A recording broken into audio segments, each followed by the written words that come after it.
जाति पाति के आधार पर जो भेदभाव चल रहा है, हमने कभी भी जाति पात के भेदभाव को कभी समर्थन नहीं किया और ना ही मेरी ऐसी कोई मजबूरी रही है कि जात पात के आधार पे देश को बांटना, समाज को बांटने जैसे कुरीतियों का मैं समर्थन करूं। मेरा ये मानना है कि एक बार अगर आप अपने देश इंडिया को छोड़कर कभी आप अगर ऐसा सौभाग्य मिले कि आप कभी किसी विदेश यात्रा में जाए तो आपको ये अनुभूति जरूर होगी कि जितना जाति पात और धर्म का बंधन हमारे भारतवर्ष में है, शायद अगर दूसरे देश को अगर आप देखेंगे तो वहां पे जात पात और धर्म के आधार पे समाज की बंटवारा नहीं होती है, लोगों को आपस में लड़ाया नहीं जाता, आपस में टकराया नहीं जाता। लेकिन हमारे भारतवर्ष में ऐसे ऐसे एक्ट लाए जा रहे हैं, ऐसे ऐसे कानून बनाए जा रहे हैं जहां पे कि इस देश को एकजुट करने के लिए देश को अलग अलग खंड खंड के हिस्सों में, टुकड़ों में बांटने की प्रयास की जा रही है। जहां सरकार को ध्यान देना चाहिए था कि हमारे भारत जैसे पुराने सोने की चिड़िया कहे जाने वाली देश है, जहां भारत माता को हम अपनी सर्वमान्य मानते हैं, वहां हमारे ही भारतवर्ष में हमारी भारत की बेटियां, हमारी बहनें सुरक्षित नहीं है। उनके साथ लगातार गलत काम किया जा रहा है, उनके साथ जघन्य अपराध किया जा रहा है और तो और दोषियों को भी प्रशासनिक संरक्षण मिल रही है। सामाजिक मुद्दे पे अगर सरकार की बहुत अच्छी कंसर्न है तो आपको नहीं लगता कि सरकार को इस मुद्दे पे काम करना चाहिए कि अगर आज के बाद दोबारा किसी ने हमारी देश की बहन और बेटियों के खिलाफ गलत हरकत करने का सोचा भी तो उसके खिलाफ सख्त और कठोर कानून बनाया जाना चाहिए। जैसे आपने देखा होगा कि हमारे समाज में, हमारे देश में कुछ ऐसे कानून है जहां पे कि बिना किसी जांच के त्वरित गिरफ्तारी की प्रक्रिया है, वैसा नियम बने हुए हैं और कहीं ना कहीं इसका दुरुपयोग भी हो रहा है। हालांकि मैं दुरुपयोग पे नहीं जाना चाहूंगा, लेकिन मुझे ऐसा लगता है कि अगर सरकार सच में गंभीर है, जो समाज के से कुरीतियों को मिटाना चाहती है, तो सरकार को सबसे पहले ये पहल करने की जरूरत है कि आज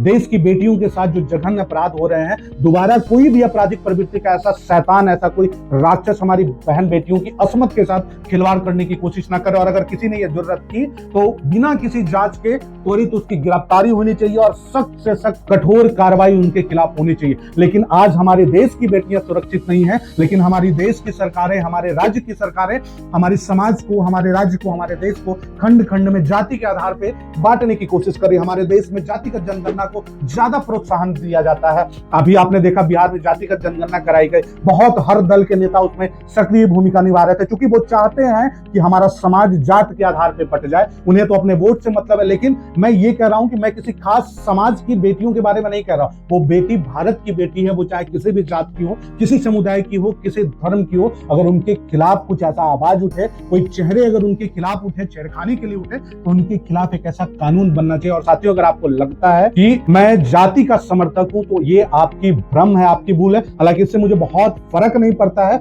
लेकिन जब बात बहन और बेटियों की हो, जब उनके साथ अपराध हो, तो मैं अपने आप को सबसे पीड़ित समझता हूं। और देश में एक ऐसा कानून जरूर बनना चाहिए जो देश को एकजुट करके चले, हमारे देश की बहन बेटियों को सुरक्षित महसूस कराए। और अगर ऐसा नहीं हुआ तो हम जो वर्ष 2047 तक भारत को विश्व गुरु बनाने के सपने को देख रहे हैं ना, मुझे नहीं लगता कि जिस देश की नारियां सुरक्षित नहीं है, जिस देश में लक्ष्मी का सम्मान नहीं है, जिस देश में बेटियों का सम्मान नहीं है, वो देश कभी विश्व गुरु बनने के सपने के करीब भी पहुंच सकता है। अगर हम सोच रहे हैं कि हम बेटियों को कटघरे में रख करके खुद को विश्व गुरु बना लेंगे, तो ये मुझे लगता है कि देशवासियों का भ्रम है। और मुझे लगता है सरकार को इस पे गहन चिंतन करना चाहिए, देश के राष्ट्रपति को इसके बारे में सोचना चाहिए, देश के प्रधानमंत्री को इसके बारे में सोचना चाहिए और देश की सर्वोच्च न्यायपालिका को इस पर विचार करना चाहिए कि हमारे देश की बेटियां खुद को कैसे महफूज महसूस करेंगी। और अपने ही राष्ट्र में वो जो आज सुरक्षा की भावना उनके अंदर जागृत हो गई है, आज बेटियों को बाहर निकल के बड़े शहरों में पढ़ने से डर लग रहा है, हॉस्टल में जो कांड हो रहे हैं, उनके कॉलेज में जो कांड हो रहे हैं,